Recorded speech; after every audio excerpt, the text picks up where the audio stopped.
Powered by Sports Interaction, Canada Sportsbook. Hello, everybody. Welcome to the final episode of Game Over Ottawa of the 22-23 season. We've come full circle. The season started with Craig Anderson having what we thought was one last senzing in him. Turns out it was second to last because he was good and, Sens got Sens. I don't know. I don't feel that bad about it, honestly. I'm really happy he got a win. What's probably his last NHL start, I would say. What do you think, Maude?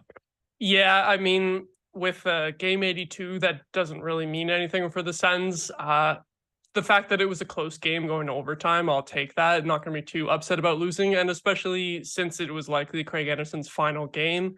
The moment after the game where everyone from both teams was hugging him and getting a standing ovation from the crowd, that was just awesome. Like even though the Sens lost, you can't be mad at that. No, seeing the Sens all hug him, just can't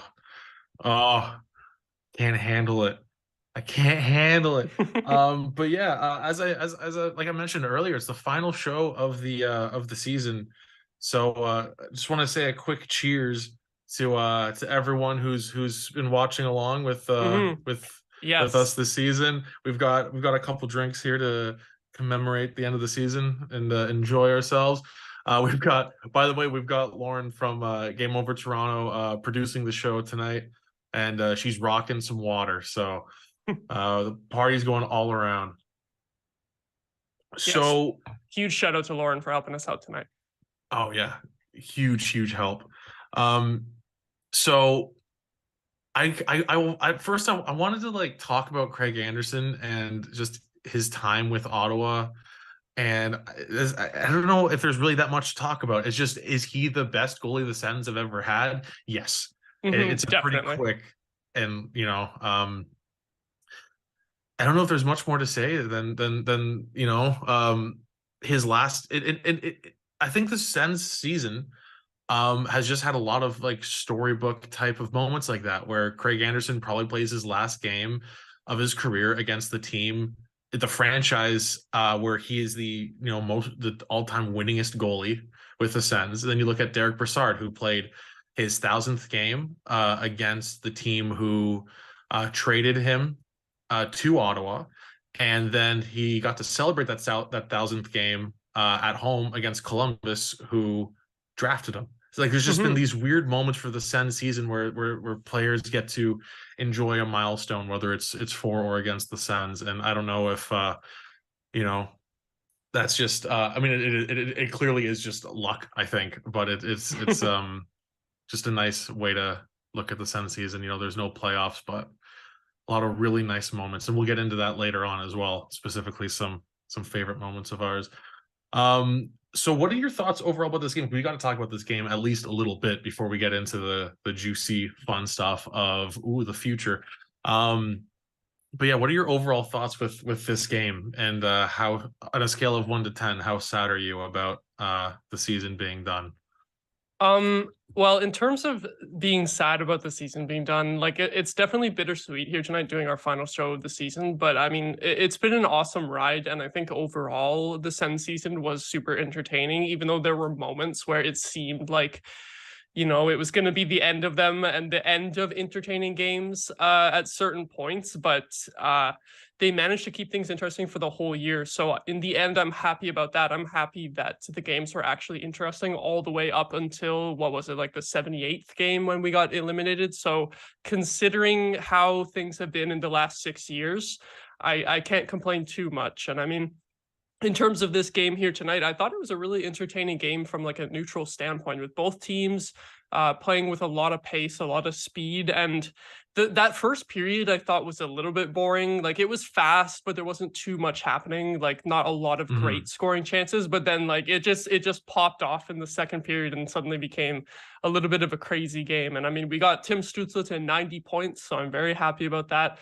Unfortunately, he couldn't get the 40 goals, but 90 points is just as good, I would say. And Claude Giroux got one more goal to, I believe, set a career high. I think it was his previous total was 34 goals, and that's amazing for a 35-year-old to set a new career high in goals at that age. So lots of stuff to be happy about in this game, even though the Sens did lose.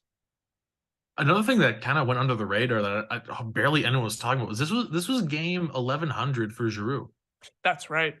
And just very, very few. So you know what? 1100 games, 1,000 points so far, 1,000 and change at this point. God, I can't believe he scored 35 goals at 35 years old. Yeah. How about that?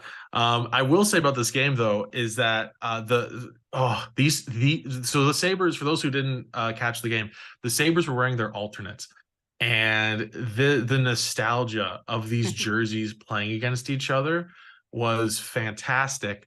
Although it gave me some real bad flashbacks to the 2006 playoffs. Of course. So, and that was rough. It was round 2 in 2006 where the Sabres beat the Sens in 5. And actually this game was a perfect example of that, because all 5 of those games were 1-goal games where 3 of them went to OT. And that was actually that series was actually the first playoff game I ever went to. I want to say it was game 2. I think Ottawa lost 2-1. And for some reason, Chris Phillips was the only goal scorer for the Sens. But yeah, I would love to see these. I mean, obviously, these two teams are on a very similar trajectory at this point. Granted, Ottawa's managed to get there a little bit faster. But last year, I believe these two teams finished with very, like, if not the exact same point total, very close to it. And this year, if I can do math, I think Buffalo's finishing with 3 more points than Ottawa. So both teams are very close. And it just feels like, with, some of the upper teams in the Atlantic maybe finally falling off. Fingers crossed. We could be in for some more Ottawa Buffalo playoff series, which, as painful as some of them were, every single time it was a lot of fun. Yeah, I definitely agree that these two teams are kind of, the up and comers in this division. I think Toronto's going to stay near the top for a while, but Tampa is kind of on the downswing. Boston, who knows, like, obviously the record-setting season, but who knows how long they'll be able to keep it up. Every single year, Boston's got to fall off, right? Okay, exactly. No, this time Boston's going to fall off, right? Fuck, basically, okay, this time. Yeah, basically brutal. What I'll say is I think it's very likely or very possible that Ottawa and Buffalo could be the 2 wildcard teams next year. Like, I would have them as the favorites. That'd be so fun. Like, expecting a little bit of a fall off from some other teams, not necessarily the ones that I just mentioned, but the improvement from both of these clubs. I think we could be in for, like, over the next 5 years. I'm sure these teams will meet in the playoffs, and it would just be a super entertaining series, at least with how these teams currently play and the young players that they have that are already stars and will improve even more. Lots to look forward to for both of these teams. Yeah, that is until Patrice Bergeron re-signs this offseason for League Men. So yeah. We'll see how that all goes. But yeah, as far as tonight's game goes, very even across the board. Other than faceoffs, Ottawa won 63% of the faceoffs. That's a big chunk right there. And it just I'm assuming that Giroux probably killed it. Yeah, Giroux had 62% as usual. Yep. As per usual. So one thing I do want to talk about is Maude Charlie had a weird game. So outside of I'm gonna when I talk about goalies and save percentage and stuff, I try to avoid OT because OT is just a coin flip. I don't care. Like, as far outside of OT, pretty good game for Sogard overall as far as the stats go. But I do think both the first 2 goals, like Thompson's goal, I think there's nothing you can do there. I think it was Skinner with a really nice pass across the zone. Thompson fires the one-timer. But those first 2 goals that Sogard gave up, I'm pretty sure he probably wants another shot at those. So, but again, Sogard is like, I don't even remember how old he is. Maude Sogard is, I'm going to check, he's 22. So, I'm not that concerned about it. I do think that, I think he's proven that he's worth, keeping in mind for next season. When we're going to get into this a little bit more as we kind of get towards our off season hopes and preview-ish kind of part of the show. But Yeah, I saw a lot of people being really happy with Sogard's performance tonight. I'm extremely neutral on it. I think Mhm. he made some really tough saves and allowed goals on some what should have been fairly easy saves. I think on those first two goals anyway. Yeah, I totally agree. Totally a mixed bag for him tonight, and I am all aboard the Sogard trade for the future, or Sogard Mhm. train, sorry, for the future, not trade, which I said by accident. Do not trade Ooh, a this little man. slip there. Yeah, oh my God, not what I meant at all. Do not trade this man. Over the course of the next 5 to 10 years, I think this guy will be our starter in the playoffs. But for next year, I still think that we need another sort of 1A, 1B type goaltender to split the starts Mhm. with Forsberg. I think I was talking about this a lot on the previous show because Sogard did play really well. So I was hyping him up like crazy on the last show. And I was also kind of looking at UFA goalie options. But I Right. think it wasn't management's idea or like plan to have Sogard play this many games. It ended up being 19 games played for him in these last couple months.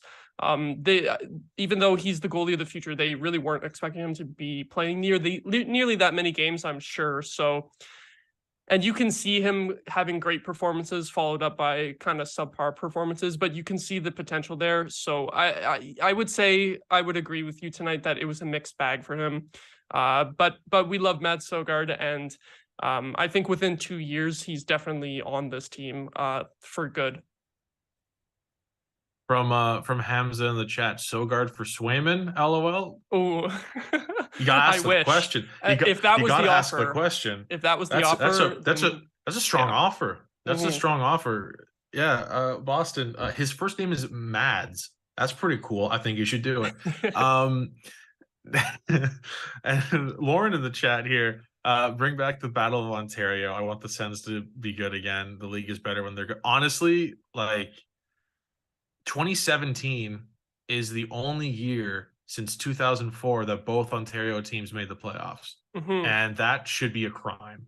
Frank, that's Yeah. honestly, The that's Leafs have been awful. slacking for most of The that Leafs have time. been Now we're slacking and slacking, but then it before flipped them, around. yeah.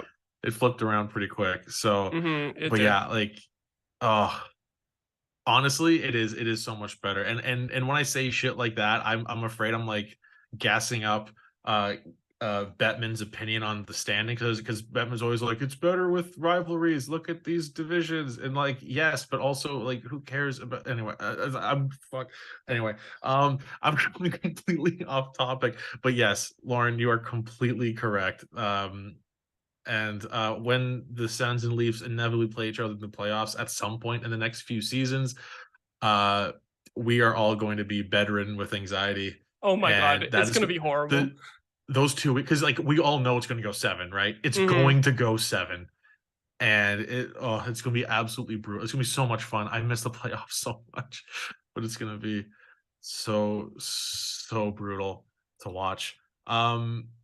Yeah, Maude, any last notes on tonight's game before we get into all the kind of looking back at the at the season here? I think the last thing that I want to just at least briefly mention for tonight's game is the NHL debut for Max Gannett.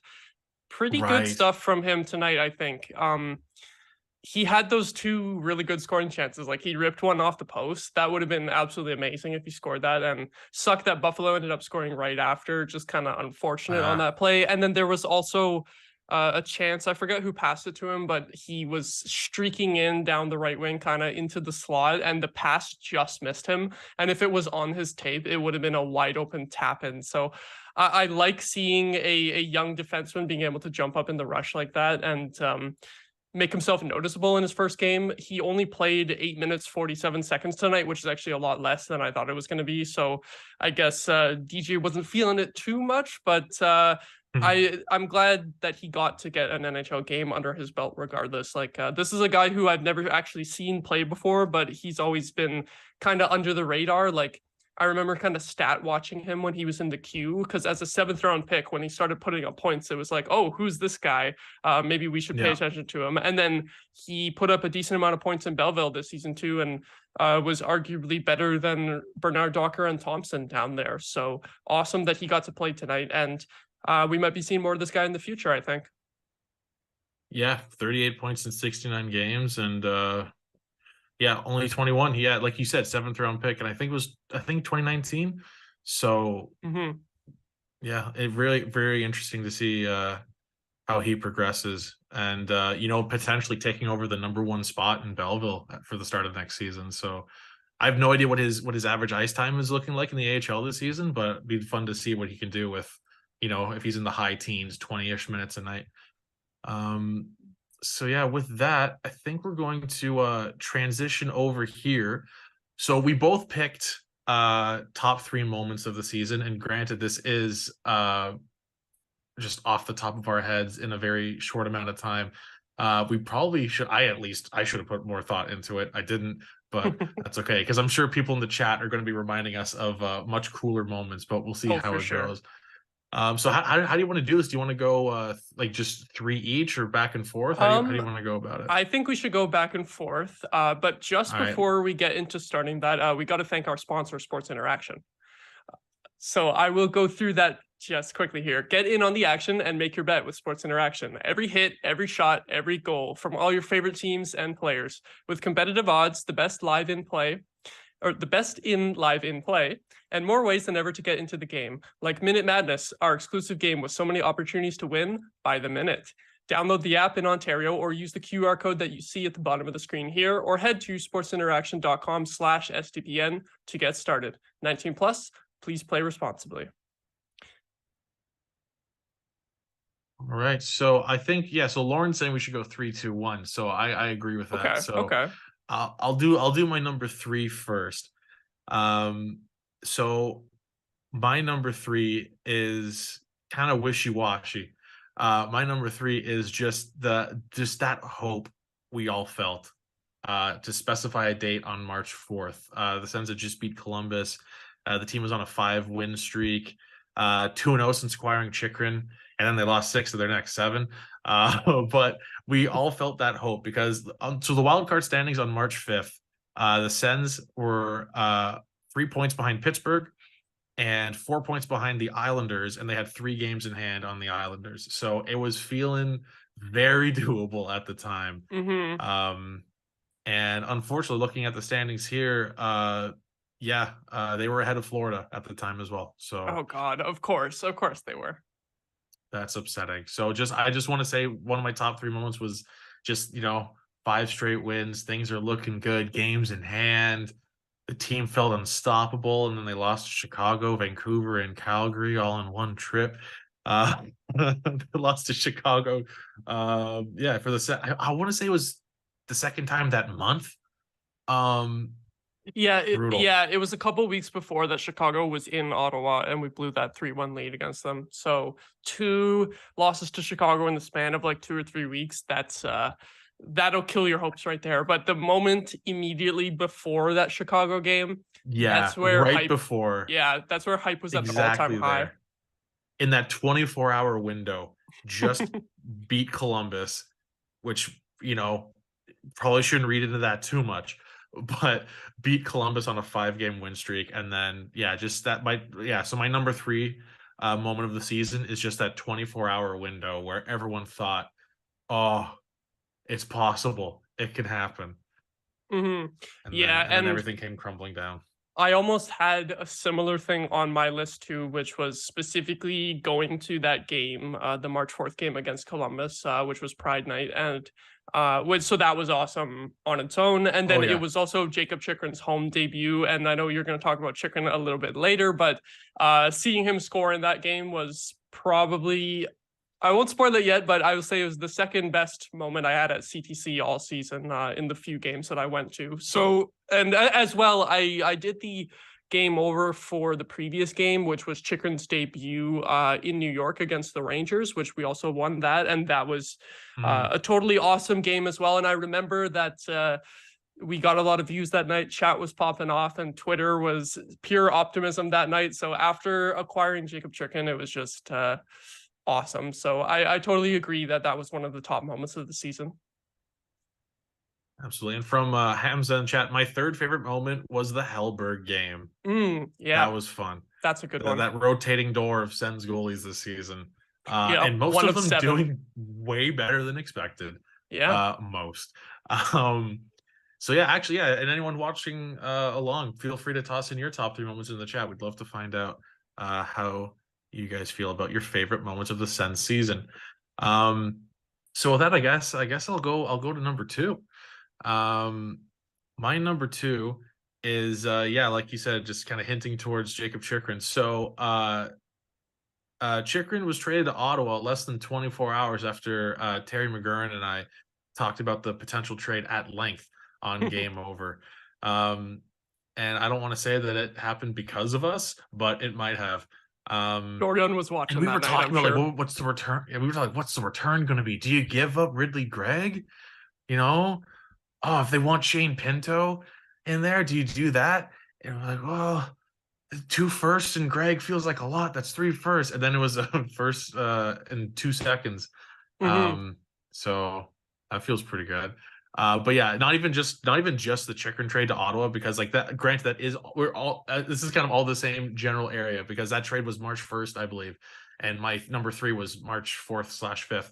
So I'm kind of like in the same area, but specifically, I love the fact that I was actually, the trade happened. I was napping before the game, because of being I'm in the UK, so the game started at midnight. So more often than I like to admit, I'm having pre-game naps. So I wake up from my nap and I'm losing it because Jacob Chikrin was just traded to Ottawa. I'm like scrambling to catch up with everything on Twitter, and so yeah, specifically the fact that Terry McGurran, who's been on the show, oh boy, I think he's been on the show 3 times this season. Mm-hmm. And for those who don't know, Terry McGurran is kind of a jack of all trades, actor, writer, comedian, does everything. Right now, he's the voice of Snoopy. And for those of you in my age bracket, he played Jonesy on 16, and that's my main pull for him. So loved having him on the show, and also loved manifesting that Chikrin trade. Just the 2 of us. The reason it happened was the 2 of us. So my number 2 is me being 50% of the reason why Jacob Chikrin is in Ottawa. So I'll pass it over to you Yes. for your number 2 here. Yeah, thank you for manifesting that trade, Charlie. And just with how you were mentioning where you were when that trade broke, it just was getting me thinking back on where I was.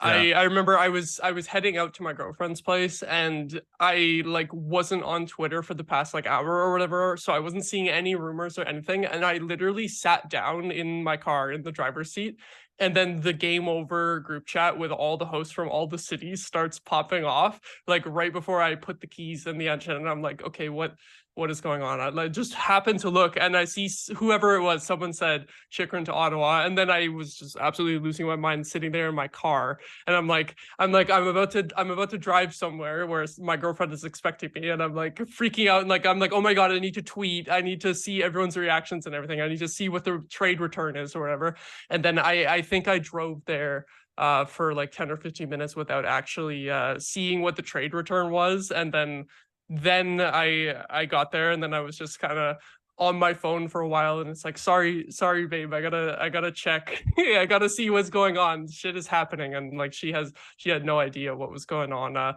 so I thought that was pretty funny, and like I was making that drive, and I was it put me in such a good mood seeing that we made that deal. Like I remember just blasting music, and I was just like smiling through the whole drive, and I remember the song that was playing which is a really weird thing to remember, but for some reason.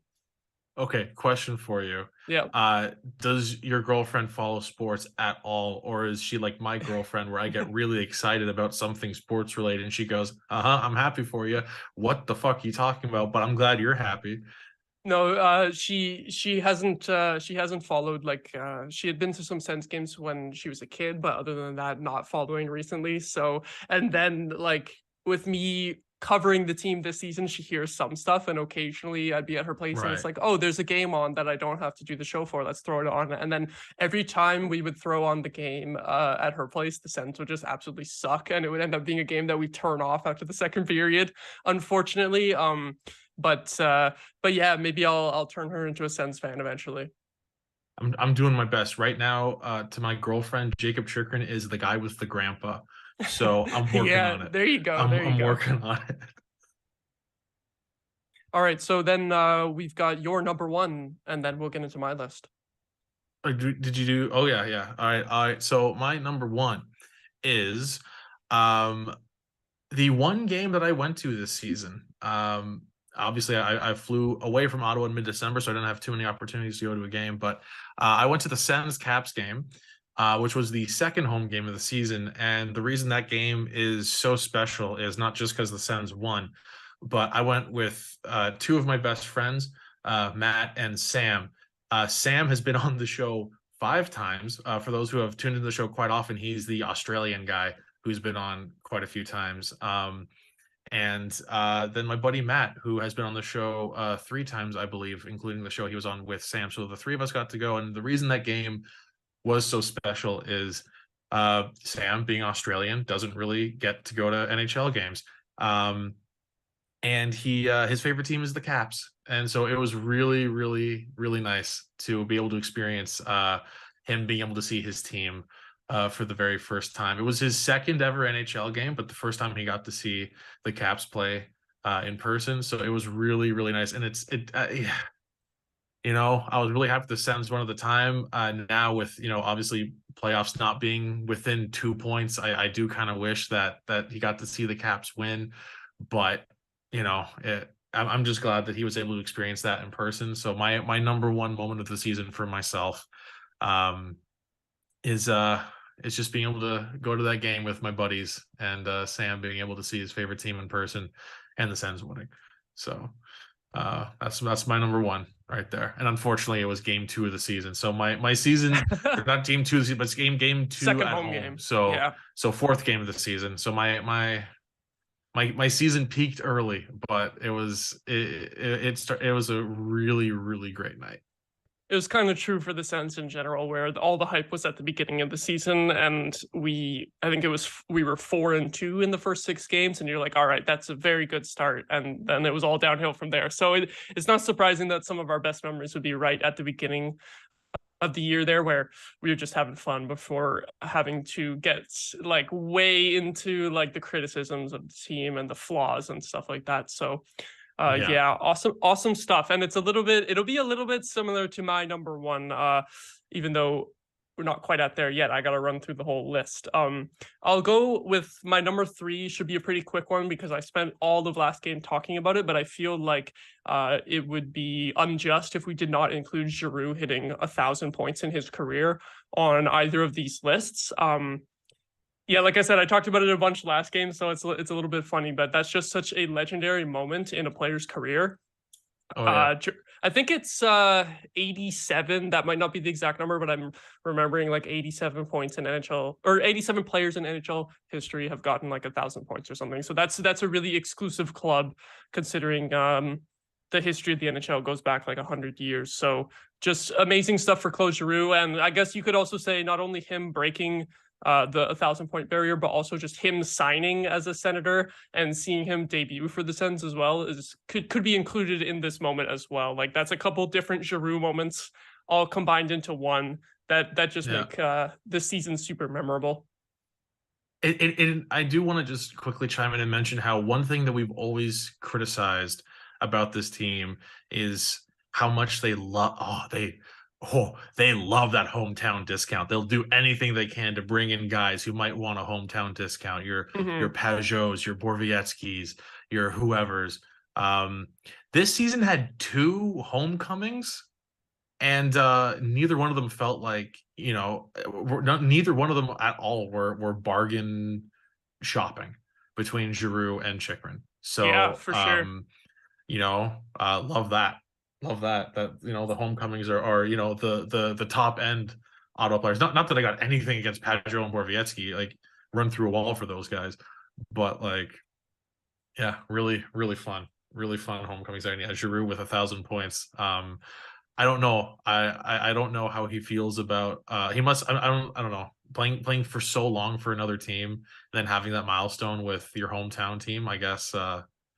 I don't know if that's more or less special, if that makes any sense. Yeah, I was just gonna say as well, like it's not quite the same But with how Alfredson left the Sens in his final year of his career, and we didn't really get to have that perfect storybook ending with him, it's kind of nice to have another player leave a team and come to the Sens and like accomplish a milestone like that. It's not exactly the same because Alfie did get like 400 goals and 1,000 points while he was still with the Sens, but I don't know. I feel like it's a little bit of like, okay, we lost Alfie right at the end, but now we get Giroux right at the end of his career, and he's still a sick player. So I feel like that kind of I don't know, just in my brain, it's kind of nice. I love it. All right, you're number 2. Yeah, so I will give some chat shout outs really quickly here because both my number 1 and my number 2 have been guessed in the chat by Raphael and Hamza respectively. They've both been mentioned. And also Adam was asking what was the song that I was listening to after the chicken trade. It was Expose Yourself. Yourself. Yeah, it was Superhero by Future and Metro Boomin, which is probably not what you would expect from me to be listening to, but that song is very hype. And it had me in just such a positive mood. I was feeling so good at that moment after the chicken trade. But yeah, I figured I'd let you all know what the song was. Anyway, my number 2 moment, I'm going to go with Brady Tkachuk's performance against the New York Rangers at MSG on December 2nd. This was a game that felt like at the time it could have been a turning point in the Sens season. It wasn't exactly, because it's not like we went on a huge winning streak after this or anything, but seeing your captain pull off what Brady pulled off in this game was just got to be so inspiring for the team and so awesome for the fan base to see, like, this is the guy leading your team, and he's leading in all ways in terms of physicality and scoring. He had a huge fight against Jacob Trouba in this game. I'm trying to remember if Trouba had like a big hit on someone earlier in the game that like sparked the fight. Probably.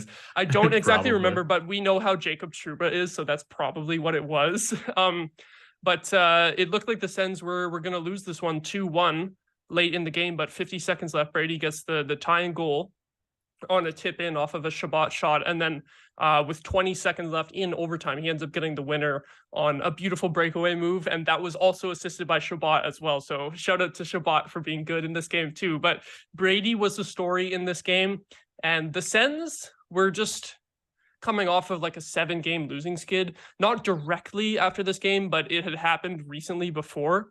And their record after this game was 9-13-1. So things weren't looking good at this point, but this was a game where it's like, okay, maybe we can actually make something of this season. And it was just awesome to see our captain leading the charge in that.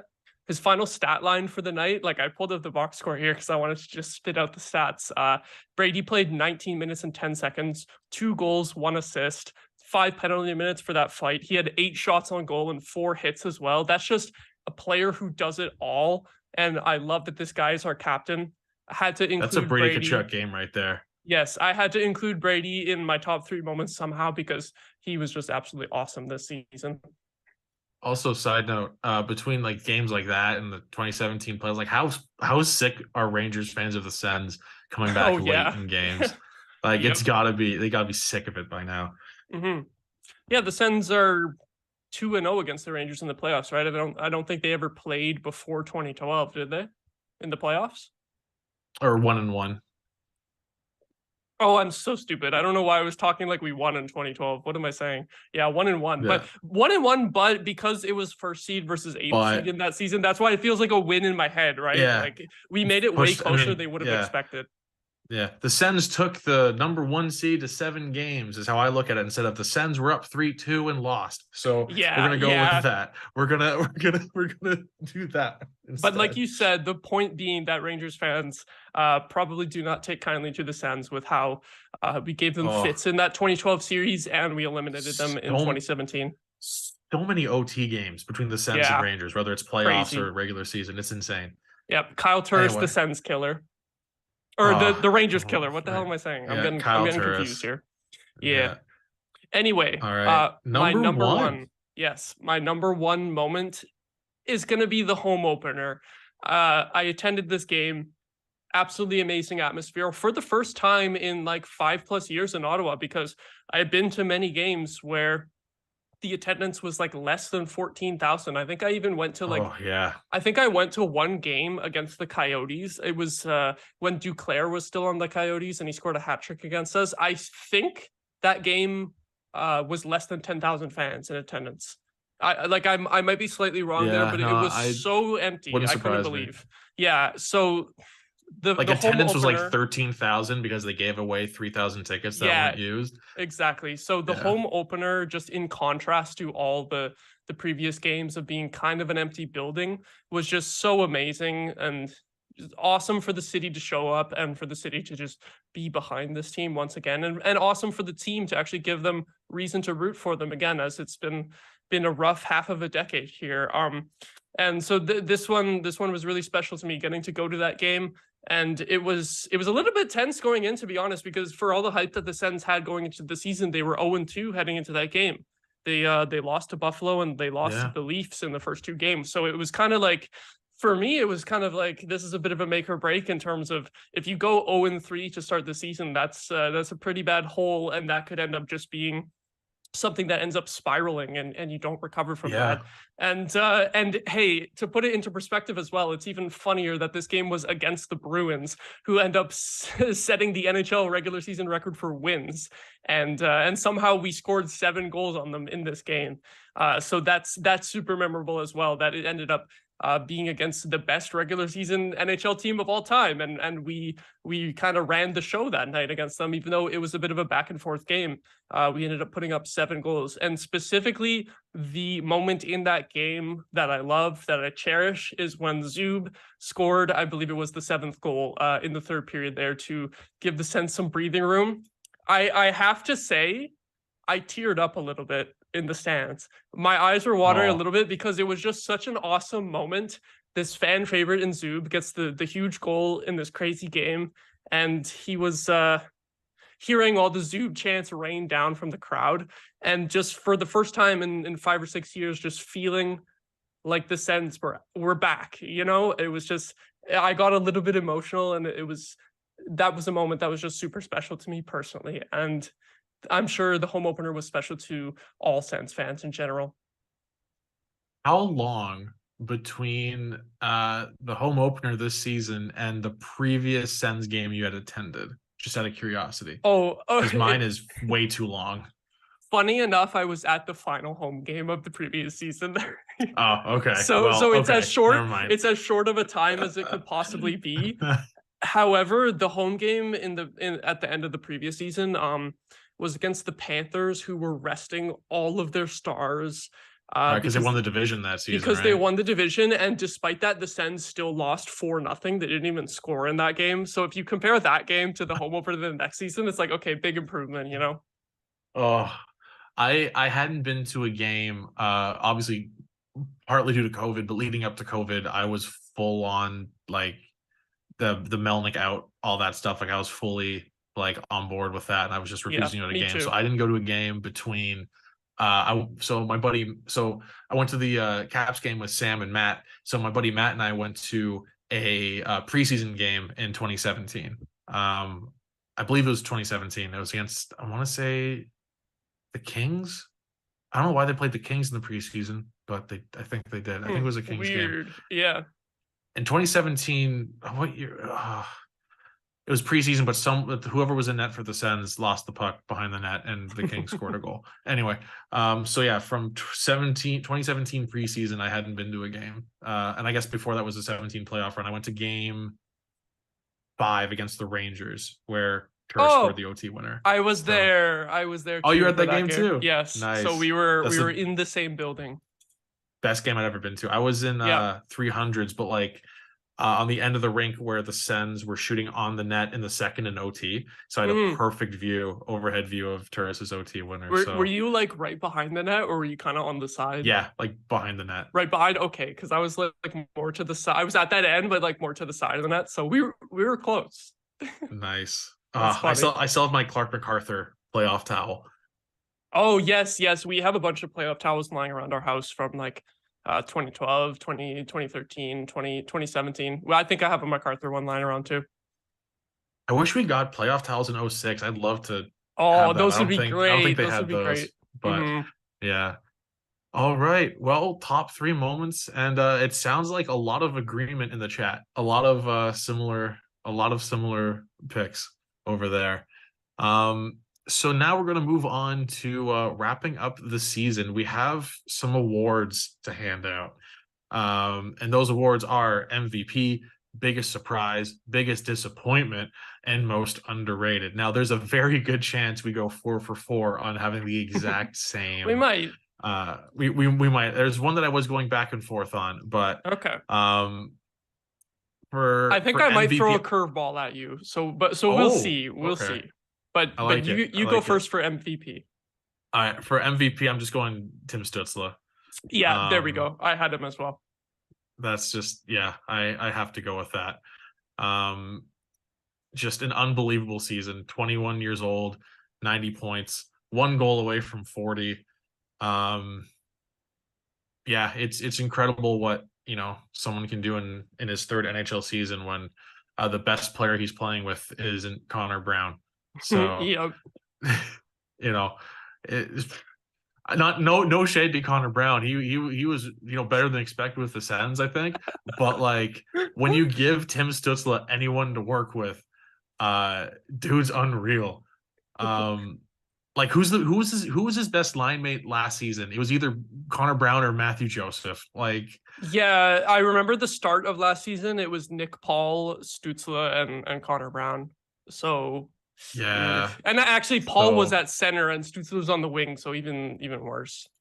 yeah. So no shade to Nick Paul either, the Leaf killer. But um yeah, I like Tim Stützle is gonna be he's gonna be a fucking problem for a long time.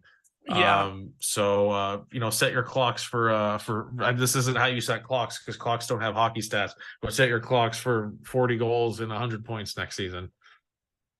I think he's got 40 plus goals, 60 plus assists potential easily for the next decade. He's going to be on 100-point watch for sure. And I think with his points tonight and Zibanejad, funny enough, former Senator, picking up an assist against the Leafs tonight, they tied each other for, I think it was either 18th or 19th in the total NHL scoring, which considering it's been a very high scoring season, that's super impressive. Nuts. Yeah. That 90 points is that low. Yeah, 90 points is like 19th in the whole league. That's it's ridiculous. Absolutely nuts. And I feel like that's crazy.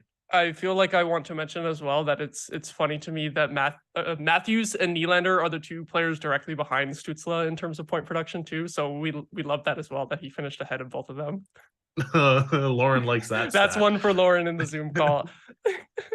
But yeah, Stützle, just absolutely amazing player. It's astounding to me what he has done since moving to center last season with Norris's injury.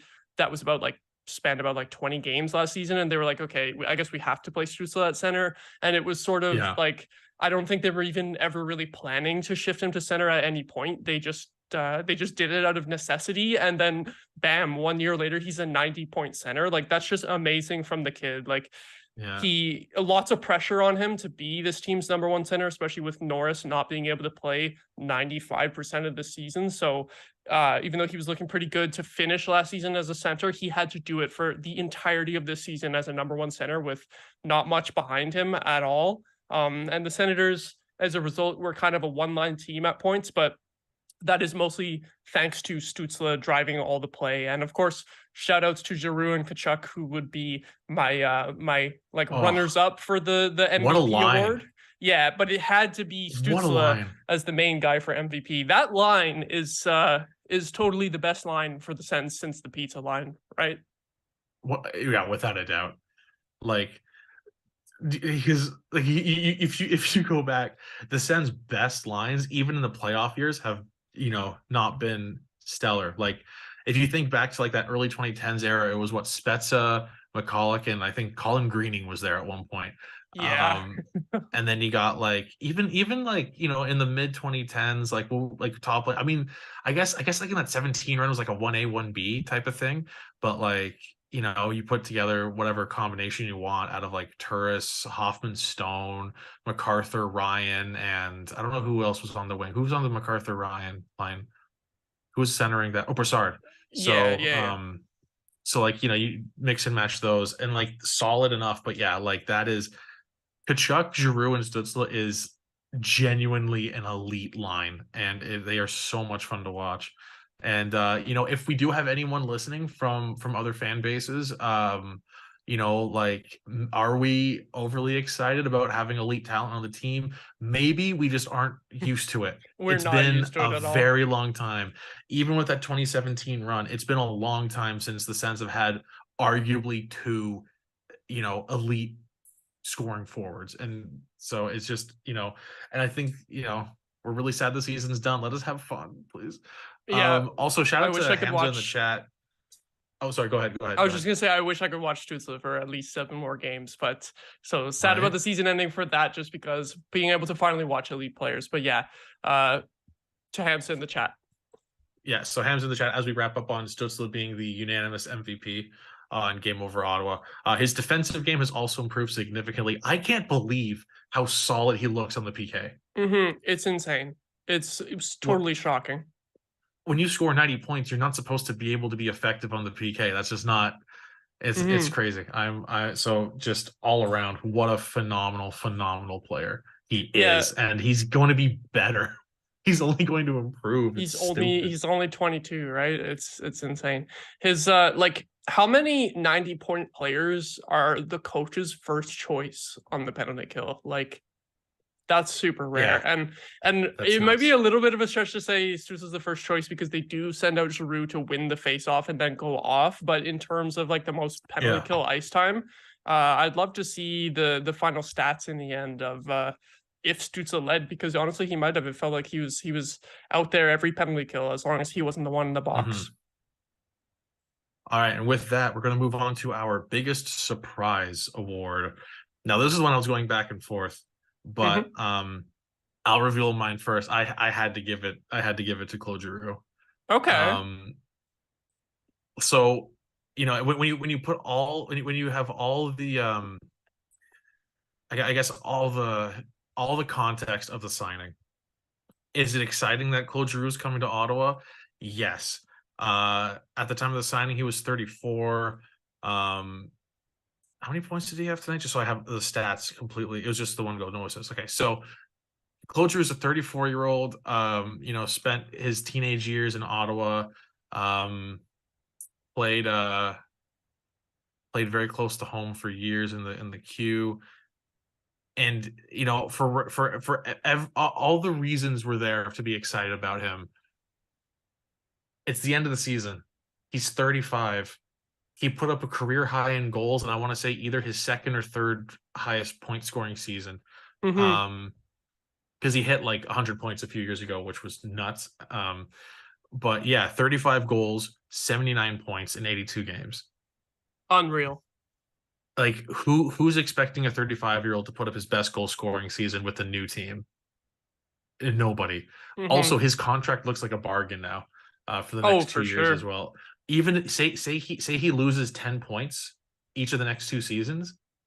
I'm thrilled. I'm thrilled with that, honestly. Especially with the cap going up. If he can put up 65 plus points next season, I'm perfectly happy with that, honestly. That's what I expected this season, was like 60 to 65. Exactly. So I think he's a great addition to the team. Even if he starts to regress, it times out well with everyone else hopefully taking a step forward, because the rest of the team is so young. So yeah, my biggest surprise, I think, is Claude Giroux putting up probably a top 3 season in his career at the age of 35 with his new team. Yeah. So I totally agree with everything you're saying. Because I agree, Giroux's point totals. Your pick might be my number 2 that I was. Really? Okay. Because I'm going with Eric Brandstrom as my biggest surprise. Oh, he was my number 3 pick. Okay. So what was your number 2? I thought I was going to be weird about it and do that, but I was like, no, Giroux's old as hell. Before I talk about Brandstrom, I need to know your number 2 then, if it wasn't him. My number 2 was Sanderson. Okay. I was kind of like, I feel like I was so big on the Jake Sanderson hype train that I don't really have him as a surprise. Just like I had a higher feeling on him than I was. Yeah, I had a feeling this kid was going to be a beast, and he is. But for me, biggest surprise is Eric Brandstrom, because to be honest, I had him mostly written off heading into this season in terms of capability of being a top 4 defender. And at this point, Yeah. like he's just been awesome especially for the last half of the season when he's gotten more ice time with injuries. He's played as a top 4 defender for most of the second half of this season, with Shabbat and Sanderson being out of the lineup at different times, and then Chychrun coming in and then also getting injured, factored into it as well. And to me, Eric Branstrom was just a guy that isn't going to be valuable if he isn't able to be like a power play and offensive production wizard. But he proved me wrong this season in terms of actually being a good defensive defenseman.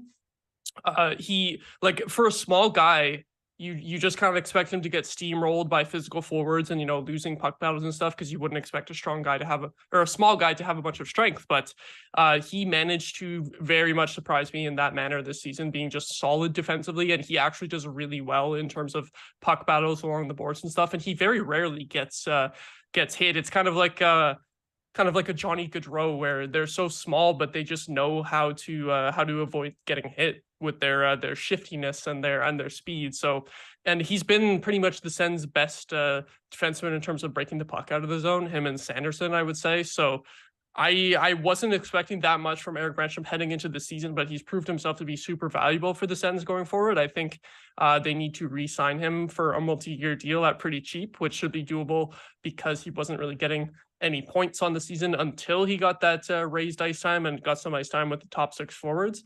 But yeah, he's important to this team at this point, and I wasn't sure at the beginning of the season if I was going to be saying that. And yeah, before the game, we were talking about how he's 3rd on the team in Corsi. Yeah, that's another good point. 3rd. Crazy off the board pick right there. I love it. I love it. All right, so we're gonna go to biggest disappointment. I think this is easy. Yeah, This is easy. Brady Tkachuk. No, it's Cam Talbot. Yeah, it's Cam Talbot. Definitely. What else can you say? Talbot stank. At times it looked like he just didn't really give a shit. It's Cam Talbot. I feel like let's not talk about how he ended up in Ottawa. Let's just talk about the fact that he has sucked pretty much all. He had like 2 or 3 like lights out unbelievable games, and the rest of the time it's been a nightmare. I don't know if you have any other ways of describing his season. Yeah, what I was gonna say was, I feel like we've talked so much in the last couple of weeks about just Talbot sucking and like costing the Sens points, or in terms of like that Flyers game where it went to OT when it shouldn't have. Luckily they still won. And then that Columbus game where they lost in OT and that easily should have been a win. Various moments this season for Talbot where he just wasn't up to par, and he was like the main reason why the team struggled in those games. And like you said, he did have a few games that were really good, but at this point it's few and far between. Like literally the only one I remember him being really good is that one game against Boston where he made like 50 saves and we won in the shootout. I remember coming on the show and gassing him up like crazy and being like, yeah, Cam Talbot was so good tonight, love this guy. And then literally after that game, it was just done. He just fell off, and he got injured like 3 separate times, which you can't blame the guy for, but it was just not the season we hoped for from Talbot overall. And we'll talk about UFA and RFA later, but he's not going to be back. No. All right, so 2 out of 3 have been unanimous. So I'm going to go ahead and throw out my most underrated pick, and that is going to be Jake Sanderson. Just because he is outside the top 5 Calder picks for most people outside of Ottawa. Good pick. And I don't want to, downplay how good a bunch of the other rookies are, but Jake Sanderson is genuinely like calling him a solid top 4 caliber defenseman on a contending team is maybe downplaying his value. I think so. I can't even describe how solid his 2-way game is. Did he light up the score sheet? No. Did he have the opportunity to, with Shabbat being healthy for a bunch of the season and getting top power play time? No. Like, it's the same reason why people are mad about Eric Branstrom not actually being good. He doesn't score. Yeah, no shit, he doesn't score. The team can't score 5v5, and he played about 3 minutes of power play time all season. Like, what do you expect him to do? So Jake Sanderson, I think, is having an incredibly underrated season, and I think he's destined to have an extremely underrated career. he's the type of player that, like, unless you're scoring 50 plus points every season, no one cares if you're a defenseman. I think that he is going to be one of the best two-way defensemen in the league, maybe leaning more on like a 70-30 kind of ratio, being like 70 defense. And I've seen a lot of people say that he's probably going to end up being like a Jacob Slavin type of player for Carolina. And I if was that's the gonna case, say that. I am thrilled. I Mhm. would love that. So I honestly think that Jake Sanderson has had the most underrated season for the Sens as far as, outside hockey fans looking in on the Sens season.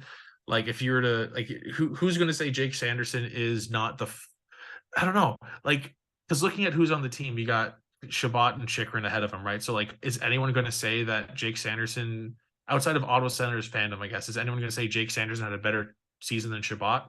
If you're not a Sens fan, probably not. And I Mhm. would put him ahead of Shabbat for this season. Oh, definitely. So Sanderson, for me, has had the most underrated season, and I won't like go on and on about it because I'll just like start talking in a circle. But like I said, I think he's just the from hands in the chat, Charlie's most mentioned player of the season is Sanderson. Honestly, yeah, like every show, I'd be like, the Sens got blown out, but did Sanderson look good?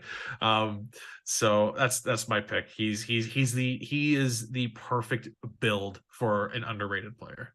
That's the thing, right? Even when games where the Sens sucked, Sanderson was still good, like pretty much every time. Like it's just unreal consistency from him as a rookie. And again, because I said earlier that I was huge on the Sanderson hype train, he wasn't my pick for most underrated. But you are correct, and I love that. Like you're correct in terms of like the league-wide perception for sure, because he definitely should be top 5 in Calder voting, arguably top 3, other than the fact that the award voters just kind of focus on point totals, which is kind of funny when you have people try to discredit Erik Karlsson, saying that it's not just all about point totals for the Norris Trophy. But then when they go to vote for the Calder, they just say, "Oh, Jake Sanderson doesn't really have any points, so we don't care about him," and they don't care about like how good of an impact he's actually had on this team defensively in terms of their transition game, getting the puck out of the zone. He's just absolutely elite. So I think that's a little bit funny, and I also love that you mentioned Jacob Slavin, because as you were talking, I was thinking of what I'm going to say next time. I was going to say he is literally Jacob Slavin. Just such a perfect comparable of that underrated defenseman where he doesn't put up the most points, but he is the guy who leads. Like Slavin is the guy who leads an absolutely stacked blue line in Carolina, even if he's not the guy that puts up the most points every time. And I think that's going to be Sanderson in the future for the Sens here. Yeah, I just hope people and that's the thing. I think as Ottawa gets better, it's going to be one of those things where well, I don't know if that's the case, because even when Sens were good, everyone was like, Erik Karlsson can't play defense, and they haven't watched the Sens since 2013. So yeah, hopefully as the Sens get better, they get more eyes on the team, and more people are going to be able to appreciate players like Jake Sanderson, because he is genuinely incredible as a rookie. Yep. As a rookie, like, it's so stupid that he's this good this early on. I had no idea he was going to be this good, and like I was like, he's going to be fine. I was like, this season was going to be his age like 24 season to me, if he ever got this good, not his age 20 turning 21 season. Yeah, So stupid. you would have expected much more like peaks and valleys for a rookie. You would have expected him to have some rough stretches or like a rough month or so as a rookie defenseman, but it never happened. He was just amazing all season. And yeah, I want to say Hamza in the chat as well, saying that they would like to see Sanderson signed to an extension this offseason. And normally I would say that I wouldn't expect his agent to go for that, but considering how we actually managed to get Stützle signed a year ahead of time, maybe I think maybe it's possible. Sanderson's got to go another season though. I think he's got 2 left on his ELC. No, because he burned a year last year, even though he didn't play a game. Funny enough, it's kind of dumb that it works that game. Yeah, it's kind of dumb that it works that way, but yeah. I remember now I look like an idiot because I've talked at length about how the sense of this 2-year window where Chikrin's cheap and Sanderson's on the ELC. Never mind. Yeah, it's only one more year with Sanderson on the ELC, unfortunately. Also, Raphael in the chat saying make it a drinking game. For on me talking about Sanderson being good. The Sens drinking game is Sanderson was good. Sens are down 1-0 while out shooting the opponent. Kachuk was offside. Yeah. Oh my God. Anyway, Kachuk, guys, I love Brady Kachuk. He's offside like 5 times a game. Kachuk was It's offside, brutal. and DeBrincat scored the goal that got called back. Those two. Yeah. Oh, there you go. That's the other part of the drinking game. Yeah. Mm-hmm. All right. So with that, let's get your most underrated. Yes, and I just mentioned him. This is a little bit of a like controlling the narrative sort of pick, but I put Alex DeBrincat as my most underrated because about halfway through the season, like December, January, sort of, I was literally coming on the show and saying, I don't care whether we keep Alex DeBrincat or not, because he was just disappointing at that point. But he managed to turn things around in the second half of the season and prove to me why he is a valuable player and should be re-signed by the Sens. I think I don't have his exact point totals up. I forgot to grab them, but he finished with like 66 points, I think it was, and like I something can do that. something like 27 goals or something like that. And if that's a down year, yeah. Do you want to read out his exact? Was I was You nailed it. exact? Oh, off the top of 27 my goals, head. 66 points. Perfect. So, yeah, no, like if listen, he comes in with so much hype. I don't give a shit who you are if that's your off season. Yes, exactly. That's what I was going to say. And at 25 years old, like Mhm. he and Giroux had like inverse seasons of what everyone expected. Oh, I yeah, think, is the way to definitely. put it. Mhm. So, yeah, I'm with you. I think he had an underrated season. If you look at his stats and then also look at whatever his nightmare shooting percentage is. Yeah, that shooting percentage is not going to repeat itself. And I just think as well, in terms of like how you said, Giroux's points and DeBrincat's points, you before the season, you would have expected kind of a reverse of that. I think the fact that DeBrincat never got to play with Stützle in the entire regular season at 5-on-5, I think that's a factor as well. We were all expecting that to be like the dynamic duo coming in, or even the trio with Giroux being on that line as well, and it just didn't happen. So I think that and also the fact that DeBrincat had to play with either Derek Brassard at 2C, which was the first Josh Norris replacement, or Shane Pinto for most of the season, who was kind of up and down, going through what happens as a rookie, where you have good stretches and you have bad stretches, or Right. Ridley Gregg, another rookie who fit in very well, but wasn't exactly lighting the world on fire in terms of production. The fact that those were the centers that DeBrincat spent pretty much the entire season with, and he still got 27 goals, 66 points.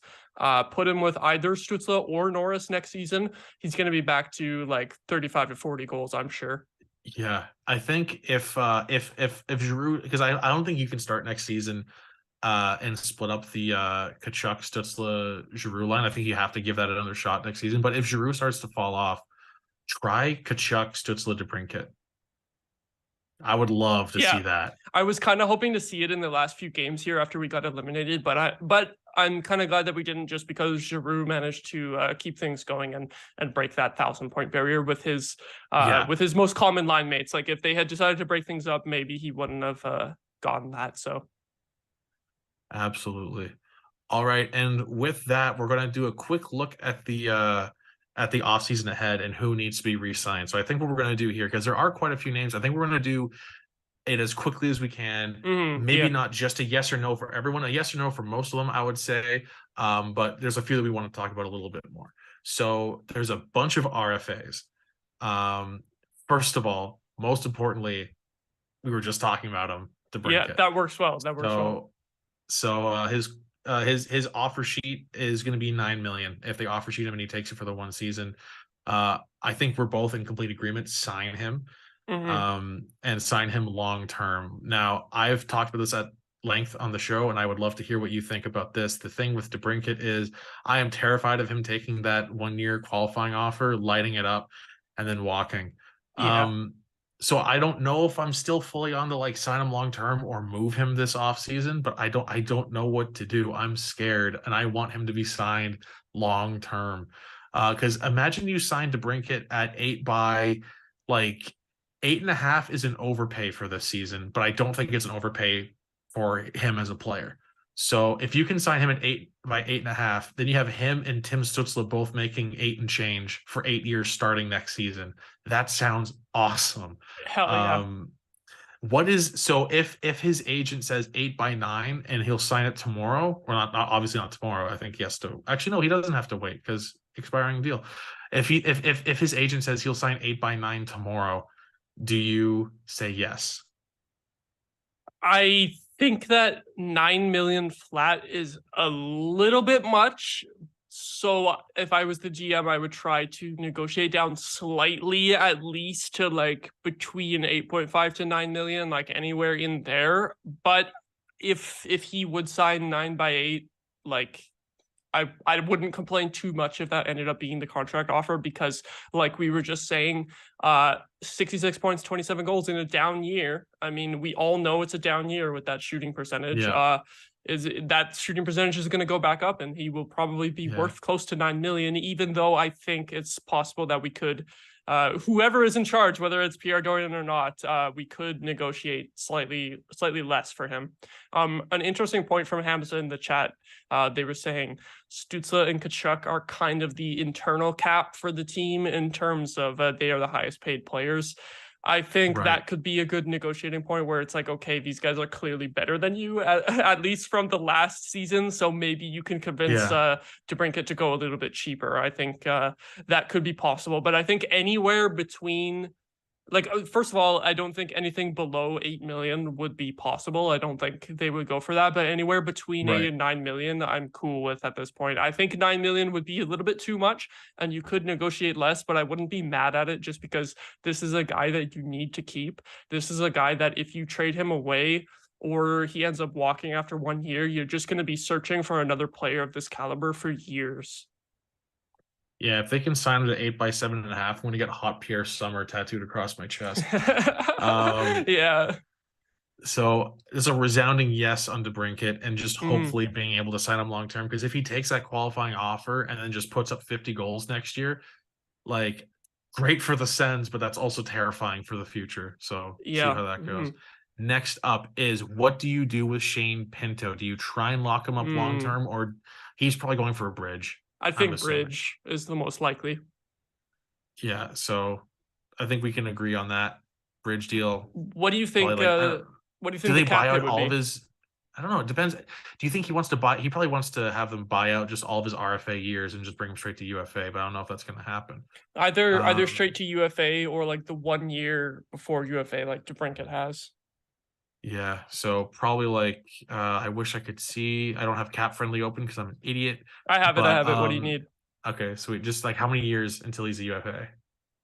Let's see how quickly I can find that. I don't actually know where it's where it shows on cap friendly, but it'll be like 4 seasons or something because he's 22. So like if he says 3 by 3.5 might be cheap. He's a rookie who scored 20 goals, but if he goes 3 by 4, 3 years, 4 million per, it's a steep price, but for a quality 3C, allegedly 3C, if Norris can stay healthy next year. Yeah.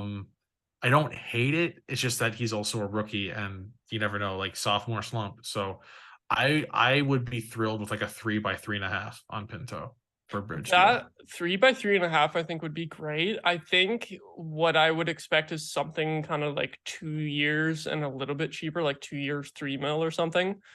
Just because it's just the one rookie season for him so far, and everyone knows, and he knows that he's going to be down onto the third line next year with Norris healthy, fingers crossed. So it's not something where, like, obviously you expect him to improve as a player yet, but just because of potentially less ice time and less opportunity in offensive situations next season, he like you're not going to pay him a bunch expecting him to put up like exactly the same numbers. It might be speaking too soon, but I would just assume that Shane Pinto will have less points next season just because of the ice time. So I think that might fighting factor for power in. play time even harder as well, right? Oh yeah, yeah, because you'll need Norris either worked into that first unit or just replacing Pinto on the second unit entirely. Yeah. All right. And then the last RFA that requires much more discussion than just yes or no is Eric Brandstrom. And with him, you might be able to lock him up at a reasonable price. I don't think he's going to be demanding a bridge deal. He might want a bridge deal, but I think he knows he's destined to be third pairing if he's not traded. So Eric Brandstrom, I would love like a 5 year by like 2.5. maybe even if it's 5-year by Yeah. 3 mil, I'm down. 5-year by 3 mil, I will happily sign that. That would be really good. I think anything under 3 mil is amazing for Brandstrom. Being a guy who will be primarily third pairing, but also because we've seen Shabbat get injured a bunch, and we know that Chikrin gets injured a bunch. So the fact that he will probably play a lot of games in the top four, regardless, just because he's the main guy to move up because of injuries, and even though he doesn't primarily play the right-hand side, he can, or he can move up and someone else switches to the right-hand side. He has that flexibility. So anything under 3 million is great for him. Even just anything under 3 million for your third pairing defenseman in general is great. So yes, definitely need Eric Brandstrom signed. I think maybe I might want to go like a little bit shorter term on him just to get the cap hit down even more. But if it was, like you said, 5 years, 3 million, I'd be happy with that. And specifically on the subject of Brandstrom, because I see a lot of people saying move him. I said earlier this season that I would be happy with Brandstrom, and we're going to get to Hamnick later because he's a UFA.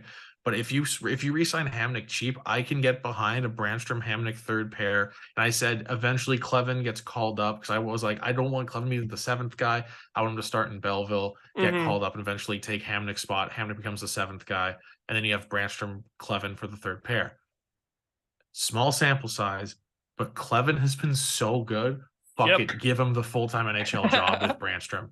I want to see a Brandstrom Clevin third pair could be so deadly. That could be terrifying.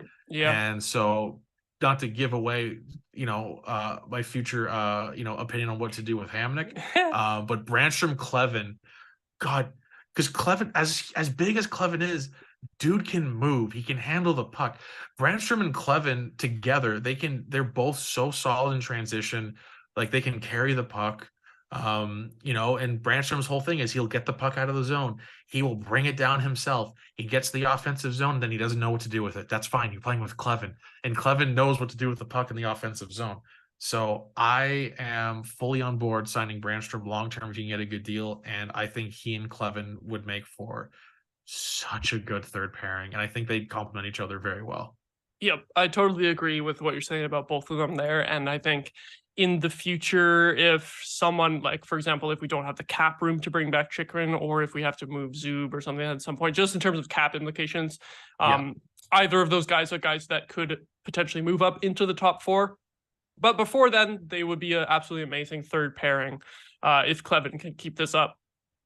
All right, now lightning round on RFAs, yes or no? Because these guys don't really need very much insight at all. Talk about them. This is an easy yes for me. Igor Sokolov, I definitely keep him around. I think he's NHL caliber next season. I think he can start the season off with the Sens, even as a fourth liner. Happy with that. Yes, I kind of hope to see like a third line of Joseph Pinto and Sokolov next year, without factoring in any like potential off-season acquisitions, because like also on the other hand, I do think the Sens should try to bring in a bottom six forward, probably like a third line caliber guy who should be like be able to add in some 5-on-5 offense, because we know how the story was with both 5-on-5 offense and the bottom six scoring all season. However, I do think that if they don't bring in anyone for that position, that Sokolov could be a guy that adds something like that. He had a goal and an assist in his call up here in the last 5 games, and they were both really nice plays. He's a guy excuse me, that can bring some quality offensive abilities to this bottom six, whether it's on the third or fourth line. So definitely bring him back. All right, and then Julien Gauthier. Shrug from you. Shrug. I would say yes for Julien Gauthier. Maybe not necessarily as one of the main 12 forwards, but as a 13th forward. As a 13th forward, yes, definitely. I've been mostly impressed with him. Speedy, big guy. Not much you can complain about with his game other than the fact that he doesn't have a lot of finishing ability. But if he did have a lot of finishing ability, he would be a much more expensive player in terms of cap hit. So I think bringing this guy back for like $800K once again, which is his current cap hit, bring him back for another year and keep him around for depth, I'd say. Dylan Gambrell, that's just gonna be a no from me. It's a no from me, dog. Yeah, and then some non-roster RFAs that are a bit interesting, just guys that will probably still be in Belleville next year. Number one is Jacob Bernard Docker. Still needs some time to to progress and just, give him a lot of time in the AHL. And then a couple goalies, Dylan Ferguson and Kevin Mandolese, are both RFAs this season. Now here's the question that I wanted to ask you earlier, but I saved it for this. I don't think Mad Sogard is the 1B to go behind Forsberg next season. I also don't think that Levi Marilainen is ready to be anywhere near that next season. I think he needs a bunch more time in the AHL. Sogard and Marilainen are probably my pick for the tandem in Belleville. Mm-hmm. What happens with Dylan Ferguson? Either or, I don't think he's going to stick around, but Mandolase's got some potential. Do you just stick him back to the ECHL and hope it doesn't hurt him? Yeah, it's tough for me because I think Ferguson doesn't get returned to the team just because, like you said, Marilainen has come over now, so it's probably not going to be much room for him unless he wants to chill in the ECHL, which probably not. And then it's tough with Mandolese because he had a couple really good games out of his 3 games for the Sens, and then in Belleville it's been more up and down for him. But I think you qualify him, you keep him around. And maybe, like, depending on who's hot, you have him and Marilainen kind of maybe splitting between the AHL and the ECHL. I think you keep Mando around just because he does still have a little bit of potential, but you are right. You are right that Marilainen like slides ahead of him on the depth chart almost like immediately after coming over just from so Finland. Packed. Yeah, the position is just so overcrowded. They don't have room, so it'll be tough for him. I hope that we do see more of Kevin Mandolese in the NHL, but if the Sens do keep him around, it might be a little bit tough for him to get back into the NHL unless it's for injuries again. But if they don't bring him back, I do hope that another team scoops him up because I do think he has some potential. Definitely. All right, and with that, we're going to hit the UFAs. Now, this list is less interesting and much shorter. So first off, Austin Watson, he can go. Bye. Travis Hamonic, I mentioned this earlier, perfectly happy with him as a 7th guy. If you can get him for under, he's making $3 million right now. No, give that money to Brandstrom or whoever else. No, if they can sign, if Hamonic's... I'll take him at a $1 million. You're so torn on this. I know, because I'll take him at $1 million because you are not a Hamonic fan. I'm not a Hamonic fan. He had that really great stretch of like 15 games, and that's probably skewing my view of him a little bit. But no, I'm saying if he wants more than $1 million, toss him. The Sens have so many like solid defensemen coming up in the system, and it's not that hard to sign a quality 7th defenseman in the offseason. Yeah. So that's my opinion. Sign him for $1 million as a 7th D, or he can, find a new place to play. I think, in terms of signing a 7th D for cheap, I think you stick with him if he will sign for that $1 million or less, just because he's loved in the locker room, and I think a lot of the fan base likes him as a person and as a guy. Which is wild because didn't everyone in Vancouver hate him? Yeah, it was weird. There was rumors. There was rumors about Vancouver that they didn't like him in the locker room, which is weird. He was just weird. I feel like I remember people just being like no one said like he was a bad dude. It's just he's weird. Mm-hmm. So maybe Ottawa's just a bunch of weirdos, which is fine by me. I guess so. I guess he fits in more here in the locker room, and I think a lot of the fan base likes his effort out there on the ice. There is one thing I remember seeing a couple of days ago that in terms of defensive pairings and like the advanced stats, Sanderson and Hamonic as a pairing did not rank super highly. Like they were kind of in the bottom of the league. I think it was for goals against. You know what? That's why I don't like him, because he's been a fucking anchor for Sanderson all That's season. The thing, because we were saying Sanderson has been so amazing, but then paired together with Hamonic, it's like if you just go with Sanderson and Zub or Sanderson and Chychrun next year, have Hamonic slide down to the 7th spot and keep him around because they like him in the locker room, that's perfect for me. So I'd keep him at like $1 million and just don't play him in the top 4 anymore. Yeah, and I think these next few are going to be very easy. Nick Holden, nope. You can go. Bye. But I like Cam him, Talbot, but we don't need him anymore. Yeah, we've already talked about this. Cam Talbot, peace. Yeah. Patrick Brown. Sorry, we need to. The Sens need to have a Brown on the team. I wouldn't be mad about keeping him around, but I don't care either way, really. Yeah, if he's like forward 13, 14 or something, that's fine. And then Derek Brassard, who, I'm split on this, because if his career isn't done, I'd love to see him stay in Ottawa, but at his age, coming back from such a brutal injury, he's going to have lost a step next season. It's going to be tough. He's going to have lost a step next season just due to age. But between age and that injury, like at first I was like, 5-6 games ago or whatever before his injury, I was all in on him being the 4C next season. I was going to be Yes. so happy with that. But now I'm just not sure. That is a tough injury to come back from. I will say if Derek Brassard is calling it quits for his career after this injury, give him a position within the organization, like as a scout Oh, or something in please. the coaching staff. Please. That'd be Keep so him cool. around for sure. If he wants to try to make a comeback from the injury, I would like to see him return because he was pretty much the best of all the Sens bottom six forwards this year.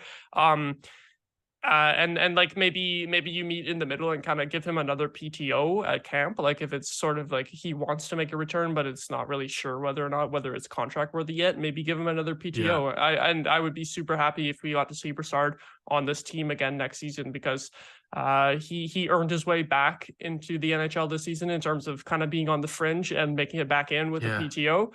And everyone just likes this guy, so I'd be happy. Such a good season, honestly. Yeah, really for a happy with PTO, this season. putting up 13 goals or whatever it was, just good stuff. So if he can stay, if he can play longer, I'd like to have him back. And on that subject of me saying I really want him as the 4C, that's how we're going to transition here into the final bit for this episode, and that is what should the lineup look like next year? And you kind of talked about maybe acquiring a third line player, and I'm 100% with you there. I think weirdly enough, we went into this season going, the one issue is defense, and defense is the one thing I wouldn't touch heading into next season, which is really cool. I love the idea of a top six of, if you just look at if the pairs are Shabbat, Chikrin, Sanderson, Zub, Brandstrom, Clevin going into next season, I am so happy with that. That is amazing. Don't touch it. Hamnick as the 7th, fine by me. Where the issue is, I think, Forsberg, I'm perfectly happy having Forsberg as like a 1A, even a starter for next season. I think it's I feel confident enough, but I'd rather it be a 1A, 1B, maybe even like a 1C, 1C. I don't know if that makes sense. But 1C. Like one I've C, never heard that neither before. one's a 1A or a 1B. I made it up on the spot. 2 goalies who play 40 games each. Love it. Sens need to acquire a goalie. Man, if you could just clone Anton Forsberg and have one of them play 40 games, have the other play 40 games, then we're good, you know? Anton Forsberg and Beaton Forsberg. Exactly. So I think the Sens need to acquire a goalie, and that's maybe a hot take, and not many people have thought about that. But the Sens need to acquire a goalie, and as far as the forwards go, once Norris is healthy, the top 6 is fine. I had my issues with Batherson, but since he's like more or less recovered from the injury that apparently plagued the first 60 games of the season, he's looked really good. He's looked like old Batherson. So perfectly happy with the top 6.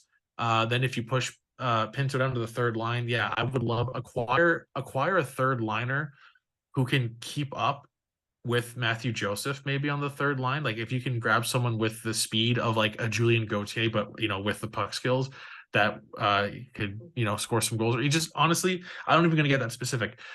Acquire a third line winger who can score, add a third line winger to play with Pinto and Joseph, and then that fourth line, if Brassard can come back and he can be effective, a Sokolov, Brassard, and this might ruffle some feathers, but Greg on the fourth line, just give them time to, because honestly, I could see Greg passing Joseph for the third line spot. I could see Greg switching to center if Brassard doesn't work out, and then getting more playing time that way. Like I know people are really upset when like prospects with potential, with promise, or just solid players are playing the fourth line.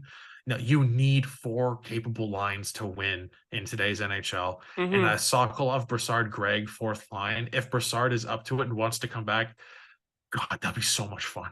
That would be so much fun. So with that, I would love to hear how you would approach that, because you also are someone who looked at the UFA list for goalies. I have not done that. I was like, the Sens need to get a goalie. I don't know who. I don't know who's around, but I would love to hear what you have to say about the list of potential goalies and how it's probably not great. So you're totally right in terms of the top 6. Don't touch it. Defense, don't touch it. Other than Holden moving on and Hamonic sliding down, or moving on. That I wouldn't complain. And then goalies, yes, bring in another goalie. In terms of the UFAs, it's really tough. Like maybe Pittsburgh moves on from Tristan Jarry since they're missing the playoffs. Don't know if they will. Wouldn't hate that. I wouldn't hate Wouldn't that. be bad. The thing that I was thinking about the UFA goalie list is that most of them are like guys who have just been doing kind of mid or underperforming, and yet because they're the best goalies available in UFA, they might make raises over their current cap hit anyway, just because of like the bidding war in UFA, which kind of sucks. Because I look at Jarry making 3.5 million, and I'm like, that's good. You can fit him in around that or a little less because he didn't do great. But then I think about, but he's on the UFA market. He might be the best goalie available. So then someone's just going to give him 5 mil, like some That's idiot exactly what I was GM going out to there. say. So maybe Jarry, and then I think either Frederick Anderson or Antti Ranta, one of them will be gone from Carolina just because Kochetkov is going to come up. I think those would be good targets as well. Maybe Semyon Varlamov if he wants to move on from the Islanders, because he's not getting as many starts behind Sorokin anymore. That could be an option too. Otherwise, I think maybe they'd have to go to the trade market for a goalie. But They're yeah, at the point now though, like I love the DeBrincat trade. I love the Chychrun trade. Don't be the team that trades 3 first-round picks in a row. Yeah, I agree with that. So got to keep it at this point.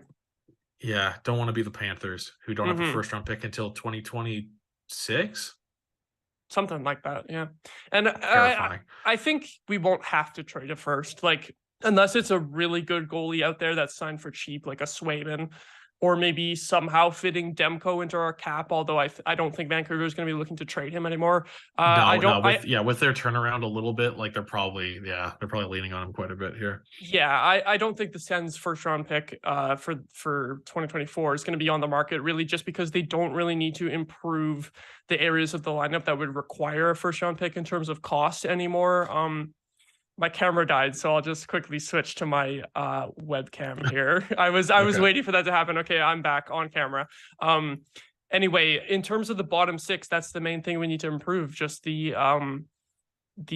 like Sokolov, I agree. Him and Greg on the fourth line with like either Kastelik or maybe Brassard if he can come back. That's like perfect for me on the fourth line, because like you said about prospects playing on the fourth line, sometimes people don't like that, but really Greg brings that grit where he just works as a bottom 6 forward. He can be an agitator, and so I have no problem with him being played there. And Igor Sokolov brings some offense, but he's also a big guy, so it's not like he's out of place on a fourth line. And like I said earlier, I think a Joseph Pinto and Sokolov third line could be really good. But if you're able to bring in more of a third line scorer, you can put them in with Joseph and Pinto, slide Sokolov down. I think that would be good. Or maybe potentially moving on from Joseph, just because that $3 million that we gave him doesn't look too good, considering he only had like 3 or 4 goals all season, although he is one of the Sens' better defensive players and penalty killers. I would like to see another season of him with the Sens. I just don't know if like potentially new management comes in and maybe they won't really like that contract.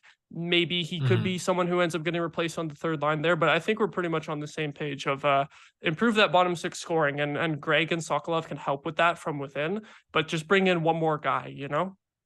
That's the thing, and that the Sens are in such a good position right now, because the issue was, what was the issue? Defense sucked.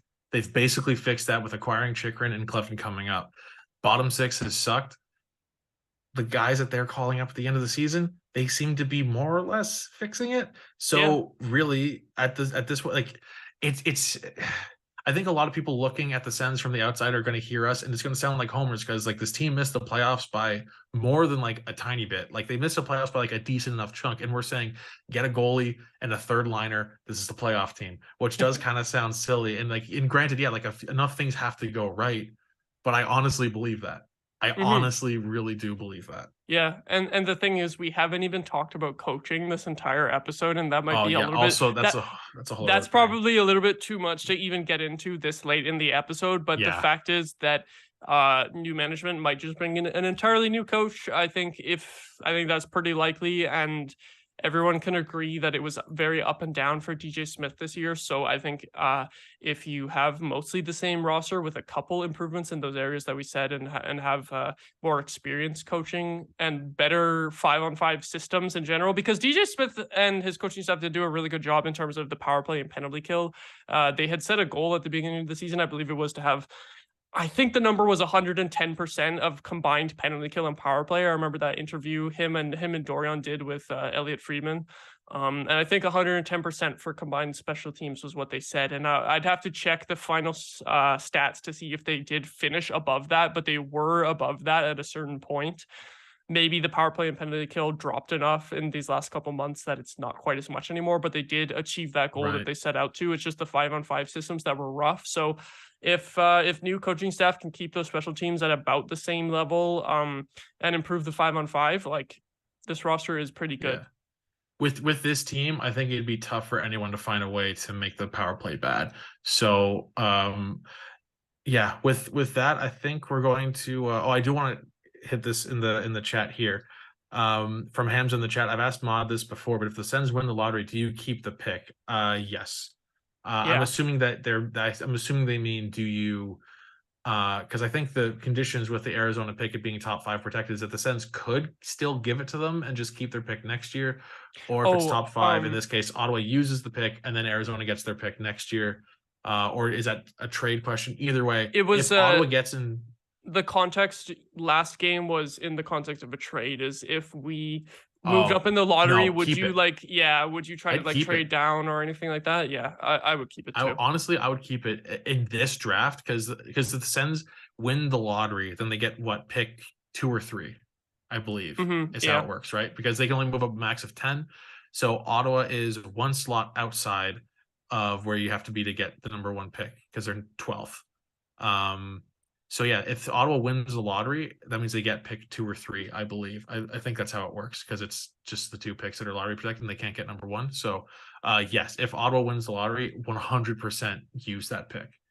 Don't trade it away. And then here's the deal. If you win that pick, bucket, throw your first round pick next year out the window for a top tier goalie if one's available. Definitely. That's my opinion on that. And then one last thing I wanted to hit on from the chat.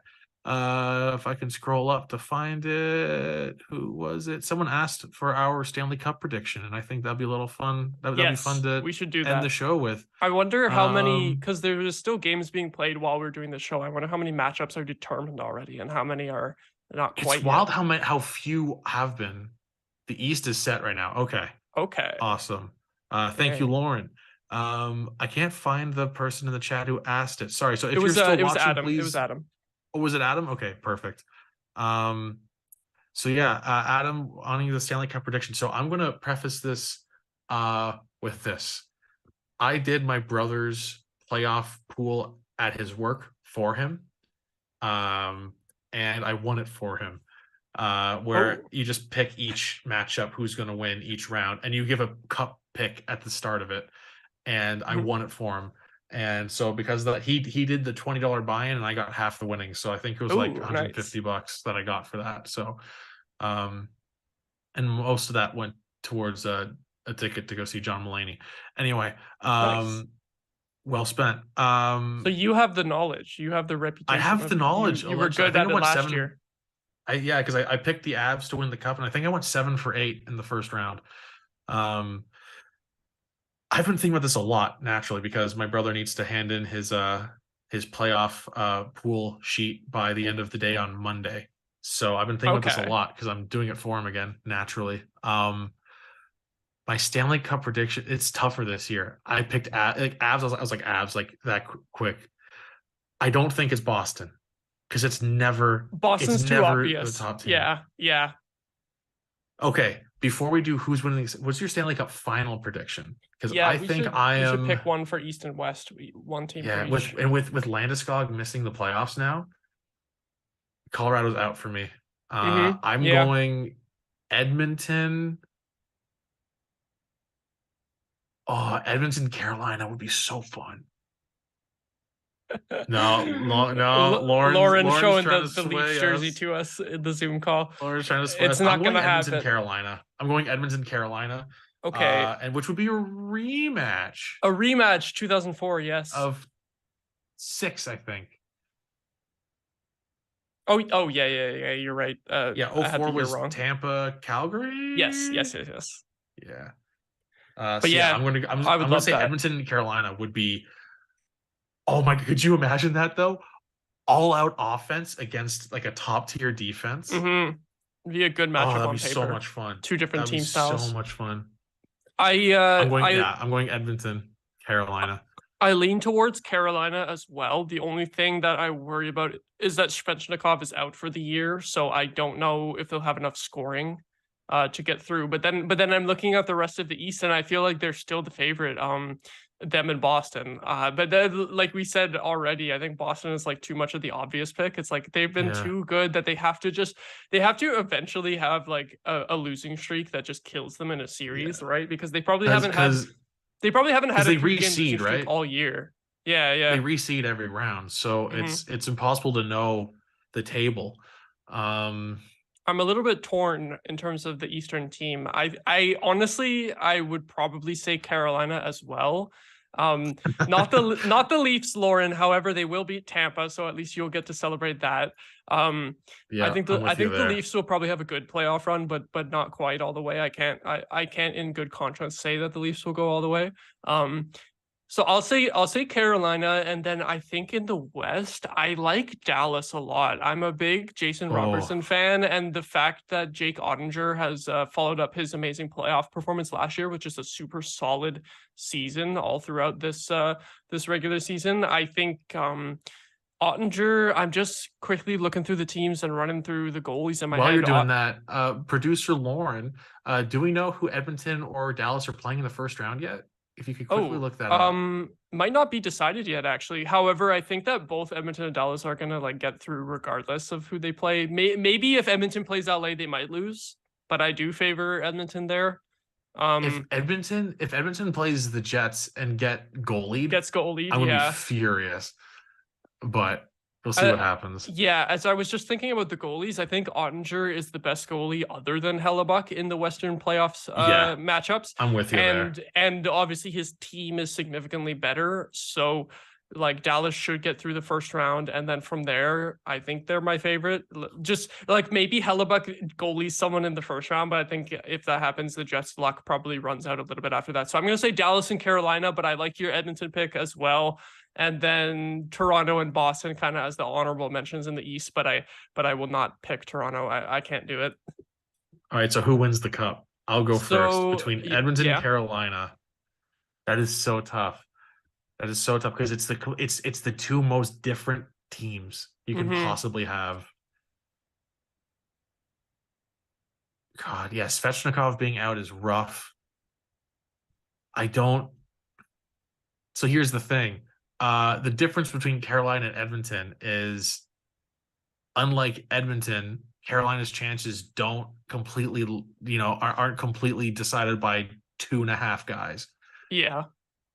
And I don't want to think that McDavid or Draisaitl for some reason will have a slump, because that's not really, I don't think it's in McDavid's DNA anyway. But God, Carolina's just built so well. You know what? I was just thinking, like, God forbid one of McDavid or Draisaitl gets injured, but then even last year, Draisaitl was playing on like a totally fucked up leg the whole time, and he was still like way above point per game. So I don't know. Like I'm going Carolina over Edmonton for the Stanley Cup. Okay. So do I pick Carolina as well? To be honest, I'm picking Dallas. I feel like, I don't know why. I didn't even think about this too much before, but I feel like Dallas has good vibes this season. I feel like I like their team a lot. Similarly good defensively as well as Carolina. Yeah. And I think Ottinger is better than both of Carolina's goaltenders. And I think missing Svechnikov is going to hurt Carolina ultimately, even though they do have that depth. But Dallas has good depth as well. This might be a little bit of a underrated pick. I don't think a lot of people are going to pick Dallas, but I'll go with them. And I guess that now when I do bracket challenges, I guess I have to pick Dallas now because I said it live on air. But I just decided that that's my pick. Nice. I like it. Also, fun game for the next few years is to see who was better off getting 2 players in one draft between Dallas with Robertson and Heiskanen or Ottawa with Sanderson and Stützle. Oh yeah, that's That'll be a crazy. fun game going forward. Both Robertson and Heiskanen are just a little bit ahead right now, but it's super Yeah. close. Yeah, give the Sens players a few years. That's fun. Oh, that'll be fun. So yeah, that's basically as far as we can preview for the offseason, because who knows what's going to happen with the draft, lottery, and all that fun stuff. Yeah, and if the ownership. Sens give away pick 12 for Chychrun, I'm not that upset about it. Fine by me. So, you know, I'm happier with that than say the Sens being in like 7th and giving that away. Not that those 5 picks probably make that much of a difference, but still, I think it's just a nicer number to look at. Yeah, it gives me more. No analytics involved. Yep. Yeah. All right. Anything else you want to tack on here on the end, Maude, or should I go into my typical, very awkward way of ending shows? I guess just because this is the final show of the season, I just want to say how happy I am to have been able to do this season, and thank everyone at STPN for giving me and Charlie this opportunity. It was so much fun being able to cover the Sens this season. I already watch every Sens game anyway, so being able to do it for a job as well is just absolutely amazing. And we have such an awesome team here at STPN. Huge shout out to all the other hosts in all the other cities as well. And yeah, it's a little bit bittersweet wrapping up the season here, but good stuff this season. And thank you to all the viewers who have been sticking around all season as well, and everyone who chimes in the chat all season. It's just it's been fun. Yeah, for those of you who watch all the shows and take part in the conversation in the chat, it means more than you realize. It helps out a lot, especially for us with this being our first season doing this. It was really nice to be able to bounce off of, especially shows that we're doing alone. It's really, it makes it a lot easier to bounce ideas off of other people in the chat. So we really appreciate that. And yeah, just to completely rip off what Bob just said, thank you to everyone at SDPN. And yeah, like just like he said, the team is phenomenal. Like the group that's being put together at this network is like nothing short of miraculous. I think like just when you bring that in that many different people, just the way that everyone gets along is really impressive, and it's a great team. And yeah, I don't have my you don't have the merch. I'm wearing a different shirt. Oh well. I'm wearing my Pop Punk with Breakdown shirt. So yeah, thank you everyone for tuning in, and specifically we're going to call people out very specifically. Thank you, Andrew, Steve, Jesse, and Adam. Steve gets half a thank you because he wasn't at my interview, but you know, to the bosses, thank you guys so much. And I don't know about you, but I can't wait to be doing this again next season. Hell yeah, we'll be back, and it's gonna unless be they awesome. hire Ian Mendes. Oh, could you imagine that? Scoop up Ian Mendes takes our job. Oh no. Oh no, I gave them the idea. That's bad. Yeah, don't speak that into existence. Oh my god. All right, well, yeah, we'll cut that out. Good idea, Lauren. But yeah, with that, thank you everyone for watching, and one last time, like the stream, subscribe to SDPN, and tell all your friends about Game Over Ottawa and how much fun it's going to be next season. And hey, if you're just tuning in for the first time, you got 82 episodes to binge, so enjoy all of that. And yeah, I'll finish things off with a simple question: is it October yet? Oh, I can't wait. See you guys next season. Double wave. Powered by Sports Interaction, Canada Sportsbook.